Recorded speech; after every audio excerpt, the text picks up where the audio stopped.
And of course, a lot of us are going to be attending holiday events, parties this weekend and beyond with plenty of food to eat and stuff to drink. And that means a lot of weight to gain. Dr. Bill joins us.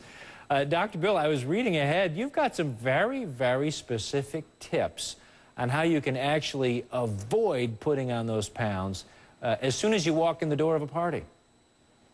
You're absolutely right, Drew. When you think of the holidays, if you want to preserve a healthy weight, you have to think about it like an obstacle course. So between now and, let's say, January 2nd, you've got to navigate your way around these parties. And the first important tip that you think about is never arrive hungry at a party. A lot of people try to starve themselves before reception, saying they can then munch away when they get to the party. But it works just the opposite. So follow your normal nutritional schedule. And in fact, have a snack before the party. You won't eat as much. Here's another important one. Visualize yourself eating. Big research this week in Science magazine. Researchers in Pittsburgh said if on your way to the party you think about eating those cheese cubes, you think about eating those shrimp, you actually go through the maneuver of eating those M&Ms, when you get to the party you'll already be full and you won't want to eat as much. Try that one, Drew, and let me know if that works. And also, arrive late. If you get there early, you have more time to graze. And think about using smaller plates. When you're online for that buffet, take the smaller plate. Research has shown you'll eat far less.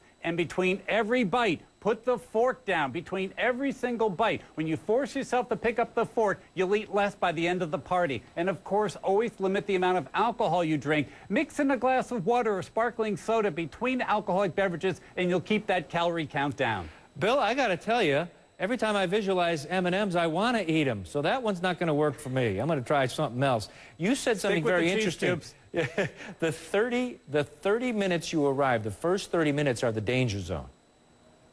Oh, you're absolutely right, because people want to be very hospitable to their guests, so they lay out all the good stuff. And again, if you arrive hungry, you're going to get right in there. You know, there's kind of a survival mentality that, you know, those shrimp may not last. Those meatballs may go away. I better eat them now. When in fact, most good hosts, like you, will put the food out in staging throughout the party. Hosts need to be very sensitive to their guests. Make sure there's low-calorie dishes as well as the regular fare as well. So by getting there later and choosing the smaller plate, you'll consume far fewer calories and start the new year at your target weight. All right, there's an emotional problem wrapped up in a lot of people's Christmases, too. Their moods kind of go sour.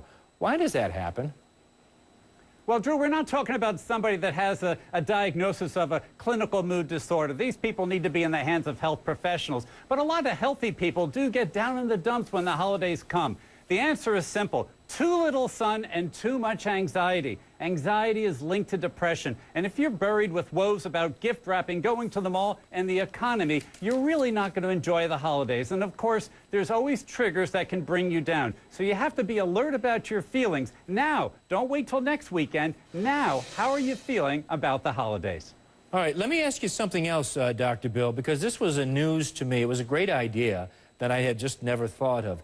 You say that holidays are a good time to get together with your families and try to assess or organize a family health history.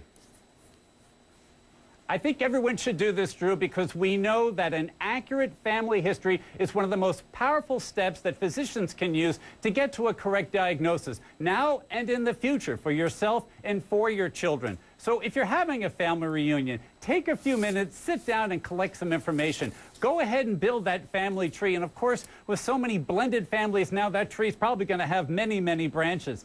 Get the names of all the family members, and for those that have passed on, get the age when they passed away. Here's something that's very important. For those where you know an individual had a health problem, get the age of their diagnosis. You know, Aunt Lucy went crazy. Well, maybe she went crazy when she was 90, but if she started having memory problems and started acting funny when she was 65, then maybe we ought to be thinking about maybe she had dementia or Alzheimer's disease, and we can track that in the family. So the age of diagnosis is very, very important. And of course, it is the holidays, so you want to probe gently. This is not the conversation to have over the dinner table. Find some time with the older relatives, get them aside, and see how much they can remember about your family health. Yeah, you know, they generally like talking about their history, no matter what, good or bad, don't they? You know, that's an important point, Drew. We don't know how anybody in the Lloyd family died. I ask my parents all the time, hey, how did Uncle Bob die? We don't know.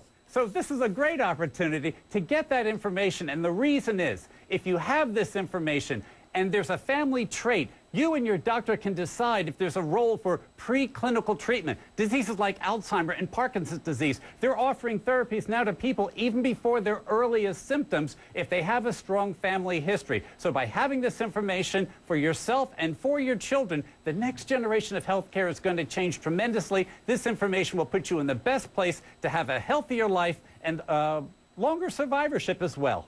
All right, Dr. Bill Lloyd, always great. Good advice. Thanks so much, and happy holidays to you. We'll talk again soon. We'll be right back.